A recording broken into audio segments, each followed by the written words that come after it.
Thank you, Governor, for having me here today. Air quality has actually been a passion of mine for about the last 6 years, and I see a lot of familiar faces in the audience and have had the pleasure of working with many of you. I know some of you even have health problems that are influenced by air pollution. When poor air quality impacts how you or a loved one feels, it's a powerful motivator. My own motivator is my 8-year-old son with asthma and the many children I see in the hospital every year with lung disease. In the United States, asthma is the leading cause of missed school days and a leading cause of childhood hospitalizations. In 2010, 240,000 Utahns carried a diagnosis of asthma. 1,500 were hospitalized, and more than 7,000 were seen in an ER for their asthma. I can tell you as both a parent and a pediatrician what a scary thing it is for a child to feel like they can't breathe. When you all go home today, I challenge you to try this experiment. Get a straw and see how long you can breathe through it before you start to feel uncomfortable. It might be a minute, it might be longer, but that's what it feels like to have asthma. Air pollution not only triggers asthma, it may play a role in causing asthma. It makes sense. You breathe in dirty air, and this is harmful to your lungs, even if you're healthy. And this isn't just about asthma. Science has shown detrimental effects beyond our lungs. We are talking about heart attacks, strokes, heart rhythm problems, even premature death. Repeated exposures like those our children may experience growing up along the Wasatch Front can cause permanent lung damage. There is so much we still don't know about air pollution, and while I can list for you many more diseases linked to air pollution, from prematurity and low birth weight to Alzheimer's disease and autism, there is much more work to be done in understanding the precise mechanisms of these associations. But we don't need to know all the answers to act. Our air quality problems are not going anywhere anytime soon. And one important takeaway message that I hope we all take away today is that we need to learn how to protect our health when we know air quality is poor. There are many great tools to help us. The Division of Air Quality website provides real-time air pollution levels, and the Utah Department of Health's asthma program has developed a symptom tracker tool that allows you to correlate air pollution levels with your own symptoms. There are guidelines for when to cancel recess during an inversion, how to safely exercise outdoors during the ozone season, and there's a series of YouTube videos that were recently put out that present all this information in an easy-to-understand way. I think everyone needs to go find these resources and share them with their friends. All these tools have been developed locally through interagency and community collaboration.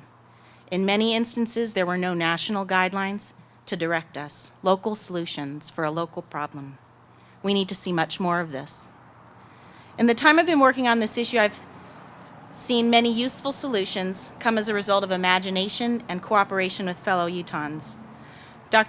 Governor Herbert mentioned the school bus retrofit program. I was privileged to be a part of that program. Many stakeholders, led by the Division of Air Quality, came together and raised over $2 million to clean up our state's dirty diesel school buses. There were some difficult questions to ask, though. Do we clean up a few buses really well, or do we clean up many buses less well?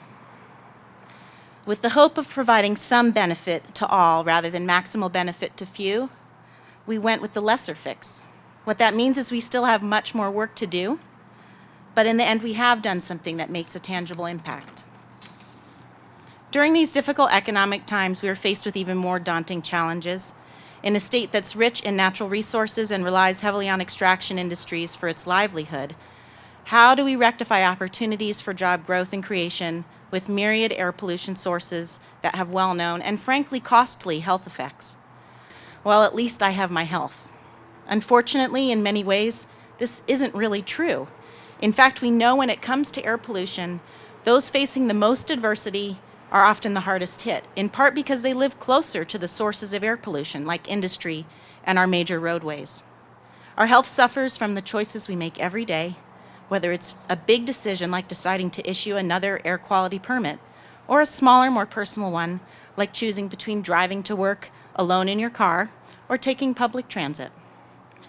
Today you've heard that we all contribute to the air pollution problem, that our health is suffering, and that we all need to be a part of the solution. I wanted to finish with some questions for all of you. Please raise your hand and keep it raised if you answer yes to any of the following. Do you or does someone you know have asthma? Bronchitis? Emphysema? COPD? Cystic fibrosis? Heart disease? Heart rhythm problems? Stroke? Diabetes? Lung or other cancers? So the rest of you must be pretty healthy. How about this? Keep your hands up if you had them up. Have you ever felt like air quality has interfered with your ability to be as active as you'd like to be outdoors? Have you ever gone up into the mountains to escape our air pollution? Okay, everyone, keep your hands raised and look around. It's pretty shocking. Now for the challenge. Keep them up there. Please keep your hands raised if you're ready to become a part of the solution to air pollution. That's encouraging news. Now time to get to work. Thank you.